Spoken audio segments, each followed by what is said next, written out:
let's talk about the texting and driving law. Okay. First question is, how many tickets has the Hattiesburg Police Department written for texting and driving in the past year? Well, for the actual law that was passed, none. For that particular law for texting and driving. Why do you think that is? Well, for one, it is a civil penalty, and of course any and all proceeds that come from that goes to the county, number one, but that's not the main reason. The other reason is that it's so difficult for officers to be able to prove, number one, that somebody was actually texting, which is how it's written specifically for just texting. A person could be on their phone and just scrolling through Facebook, doing Snapchat, doing some other type of activity on their phone, if you want to call it that, even looking up a phone number to make a phone call, getting ready to answer a telephone call. And so that still could be distracting to them, just like texting can. But because of the way the law specifically is about texting, it does make it difficult for us to be able to prove that they're actually texting.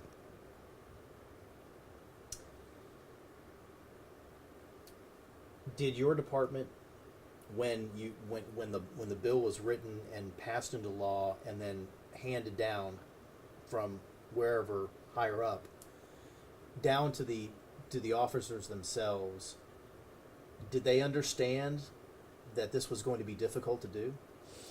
Well, once we had our training on it, because every year when new laws come out, we do have an actual training day where we go and listen to what the new laws are, how to enforce them, and what steps we can take to be able to enforce the new laws. And once it was handed to us, there was a lot of questions, of course, and that was, one, being able to prove what they were doing on the phone. There was a lot of questions as to whether we would have to seize every telephone we got to have it sent off for some type of forensic download to prove what they were actually doing at the exact moment when we saw them. And that's going to get into a lot of time, a lot of money, and things like that. And again, the law actually is a civil penalty. It's not a criminal penalty. And your department is mostly concerned about criminal penalties. That's correct. We enforce the criminal side of the laws.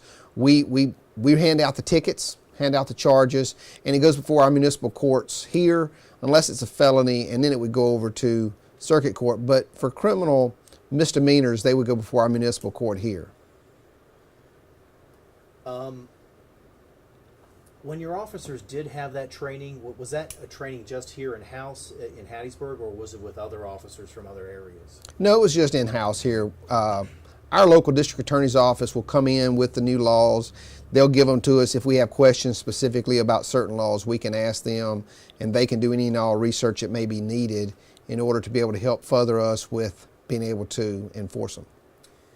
Well, take me back to that time period. You said that there were some questions about the law and how to enforce it. Was there a decision made at that time that maybe this wasn't something that you could enforce, you could prove, or was even worth the officer's time? And there again, it was a lot of questions about, how do we enforce it? If we see somebody with a phone in their hand, do we have to see them pushing buttons on it for us to even have the opportunity to initiate the traffic stop? Or can we just see it in their hand in front of their view? What do we have to see them doing in order to be able to effect a traffic stop, which ultimately is an arrest? And then once we do that traffic stop, what all was required for us to be able to prove, one, that they were texting and driving? And so it arose a lot of questions from that particular incident. And so we were able to look at it and see that what it was going to take to be able to prove that they were actually texting far outweighed the penalty for the actual charge. Or even the effort? Correct, the effort. And that's what when I say to prove for that, yes, the effort for us to be able to justify the traffic stop, I guess you could say. At the end of the day, we could still stop them, write them a courtesy citation, give them a warning, and that's what a lot of our officers have done. If they've seen somebody fumbling with a phone or something while driving, and their driving hate to say erratic, but not within the lane, or just a little drifting, or you could tell they were distracted, the officer would still stop them and explain to them, hey, while using the phone, it's best to pull over on the side of the road. You know, technically, instead of trying to find out whether you were texting or not, I could write you for courtesy for careless driving, or even write you a ticket for careless. But at the end of the day, it was more about the education to our public. But no actual citations written. No citations ever been written for Hattiesburg. Gotcha. But there have been warnings written? Well, and again, it wasn't so much for the texting and driving, it was for their overall driving situation. Careless driving? Careless driving, yes. Not reckless. But Not careless. reckless, correct. Okay. So when the training was done and the questions were raised, there wasn't any mandate or decision made on the part of the police department that this is a law that you just weren't going to enforce. There was no mandate. Again, the training showed us that it's very difficult for us to prove. And if we had issues being able to prove it, what was the purpose of writing it? And at the end of the day, that's what our officers understood, that I've got to be able to prove whatever I charge the person with when I go to court. And if I cannot prove it, what is the purpose of me writing the citation? I can still do the education and explain to them the reason not to be fumbling with the phone.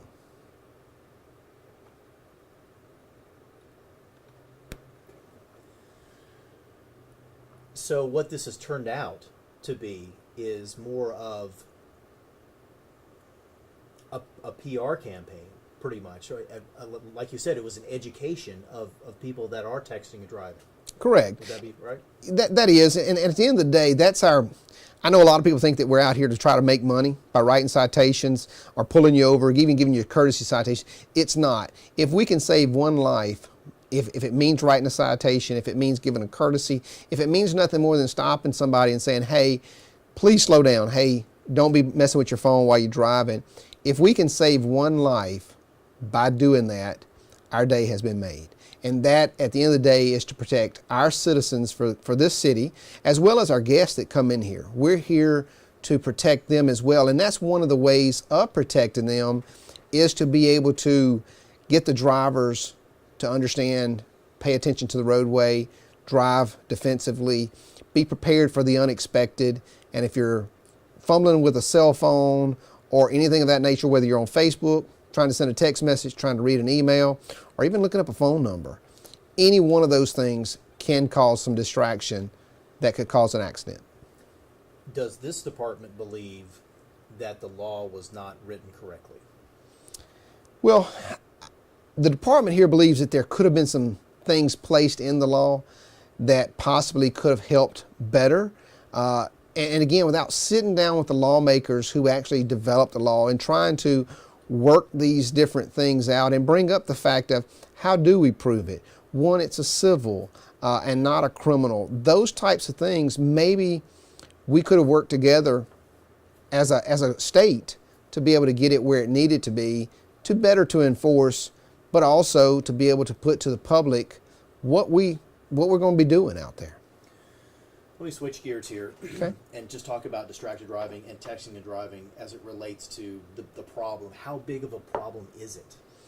Well, the distracted driver is a great problem. I mean, it's a big problem here in Hattiesburg. It's here in the state of Mississippi. It's everywhere the distracted driver is. The texting, operating a cell phone, all that kind of stuff plays into it. And that can actually cause it to be worse because, again, when a person's sitting there driving, if they're singing, they're still possibly looking at the roadway. But if they pick up their cell phone and they try to look and focus on that screen, I don't know, some people's font's real small, some's big, it may be able to be seen better. But when they try to focus on that small screen, they lose track of everything else around them. And so if a car has to stop abruptly in front of them, child runs out in front of them, anything like that, you stand a greater chance of being so distracted that you cannot react in time to save a life. And at the end of the day, that's what our concern is. Here in Hattiesburg, have there been situations, let's say over the past year, or let's say the past few years, where texting and driving has been a contributing factor to a serious crash or a fatal crash?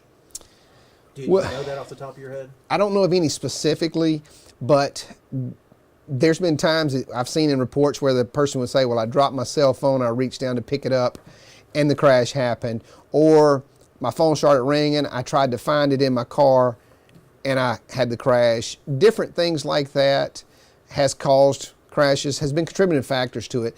And so that's why we try to tell folks, one, if you plan to try to operate your phone in any way while you're driving, have some type of hands-free device that mounts on your sun visor, around your neck, something like that, that you can just push a button. You don't have to look for it to be able to answer it. Of course, if it's a text message, pull over. If it's that important, pull over and wait for it.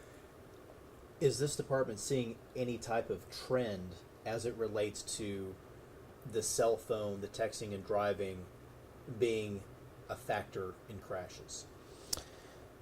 Well, and there again, it gets back to, unless it's a fatal where we go into digging into somebody's cell phone records and all, generally speaking, we don't get told that, hey, yeah, I was sending a text or anything like that.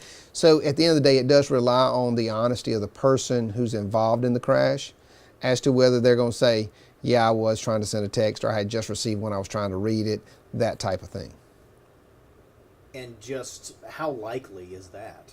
Very unlikely. I mean, there again, unless one of our officers happens to pull up as the crash happens and sees it, or we have an eyewitness, and even then the witness says, yeah, they were on their phone, the other person says, no, I wasn't. It's a he said, she said type game, and so it's hard to prove. Okay. Is there anything else you'd like to say about this topic, about texting and driving? Just to remind everybody, there's not any text that is so important that could cost not just your life, but anyone else's life. And we just ask that if in the future you're out there driving and you get that text, pull over, because just like you may have a child walk out in front of you, there could be an emergency personnel working on the side of the road or actually working on the crash scene. And because of that text, somebody else lost their life or was seriously injured. I just thought of one more thing that I'd like to ask you about texting and driving, the law. What would you like to see? What would the Hattiesburg Police Department like to tell lawmakers about this law? Is there anything you'd like to see different here? Maybe revisit it? Revisit it, but also maybe look at, instead of trying to specifically say texting and driving, use of cell phone in a way that is distracting, just in a general sense. I mean, and there again, just like the careless driving covers such a broad topic, and there's so much that could be covered under that. They could look at that same law and possibly reword it to where it does give a broader spectrum for us to be able to prove, number one, and observe easier without, like I say, having to seize somebody's cell phone or something of that nature. So, just tell me if I'm going too far here. So, scrap the texting and driving law and then beef up the careless driving law. Would that be right? Well, and there again, whether you beef up the careless and scrap that, or keep the cell phone texting law and reword it to where that officers, like I say, don't have to seize someone's telephone to prove that they were just texting. If we can show that, you know, we pull up beside them and we see them over and they're scrolling through Facebook, that type of thing. Anything that we can see they're doing that's got their focus away from the roadway and onto the cell phones they have in hand. I just forgot about something that we didn't talk about. Okay. You just can't take someone's cell phone, can you?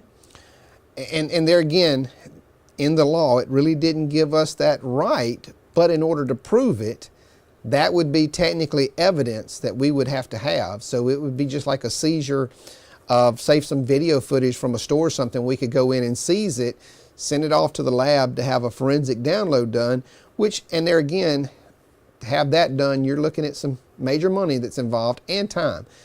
Just to have a computer or something like that, forensic download, sometimes takes 6 months or more for a citation that's really not that big, if you want to call it that, dollar-wise, but also at the same time, if maybe the officer instead just writes a careless driving ticket and can show that the person was distracted in some way.